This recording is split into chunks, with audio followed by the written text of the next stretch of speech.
ఆర్ష వివాహం సనాతన ధర్మబద్ధమైంది.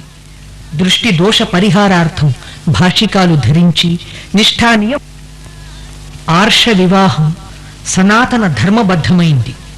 దృష్టి దోష పరిహారార్థం భాషికాలు ధరించి నిష్ఠా నియమాలు సూచించేందుకు మధుపర్కాలు దాల్చి దీక్షను తెలిపేందుకు కంకణం కట్టుకున్న వధూవరులు లక్ష్మీనారాయణ సమానులు. అగ్నిసాక్షిగా పాణిగ్రహణం చేసి వరుడు వధువు మెడలో వేసే ముడుముళ్ళు సరస్వతి పార్వతీ లక్ష్మీదేవులకు సూచికలు. గార్హస్థ్యం త్రివర్గ ఫలదాయకమని తెలిపే దీపికలు. నడిచే 7 అడుగులు సఖ్యానికి ప్రతీకలు. అందుకే సఖ సప్తపదాభవ అని వైదిక మంత్రం. ఏకం ఇషే విష్ణుస్త్వాన్వేతు వంటి సప్తపది మంత్రాలు అనంత భావగర్భితాలు. మొదటి అడుగు జీవసారం కొరకు, 2వ అడుగు బలము కొరకు, 3వ అడుగు నియమం కొరకు, 4వది సంక్షేమం కొరకు, 5వది జీవరాశుల కొరకు, 6వది ఋతువుల కొరకు, 7వ అడుగు సప్తహోతల కొరకు. విష్ణువు నిన్ను అనుకూలపరచుగాక అని సప్తపది మంత్రార్థం.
मम जीवन हेतुना कंठे बध्नामि सुभगे संजीव शरदां शतम्।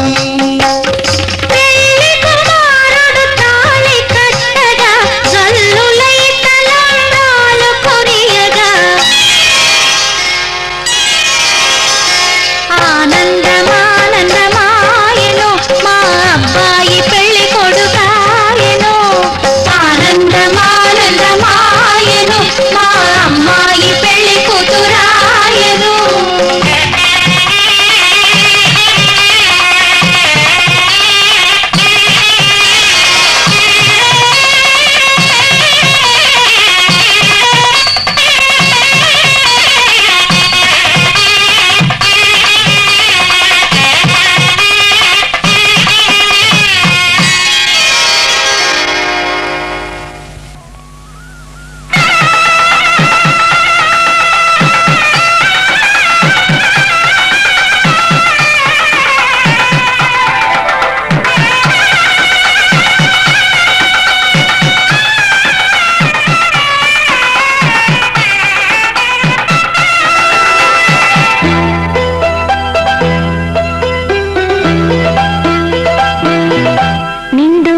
ఆకాశమంత మనసు ఉన్న రాజువయ్యా పండు వెన్నెల లాంటి చల్లని చూపుల రేడువయ్యా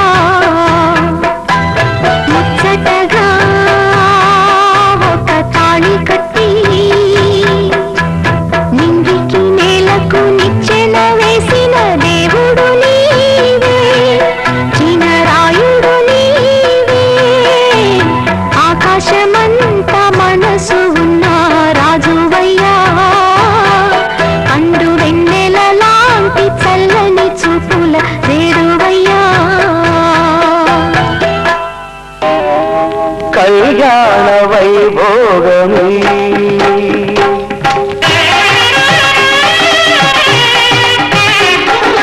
కళ్యాణ వైభోగమే శ్రీ సీతారాముల కళ్యాణమే మన మాంగళ్య ధారణ శుభలగ్నమే కళ్యాణ వైభోగమే శ్రీ సీతారాముల కళ్యాణమే మన మాంగళ్య ధారణ శుభలగ్నమే కళ్యాణ వైభోగమే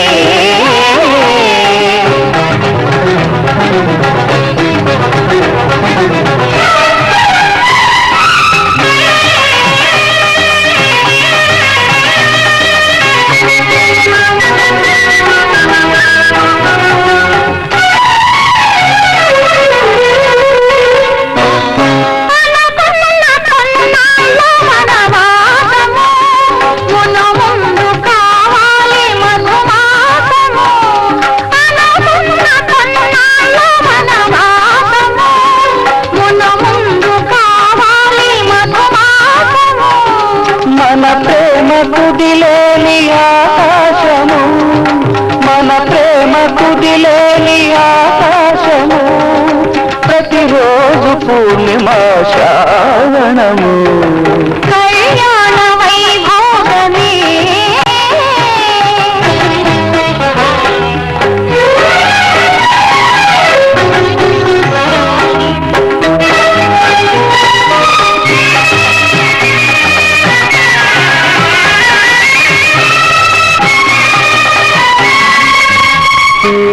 మరులైన మరుమల్లె విరిమాలగా మురిపాలము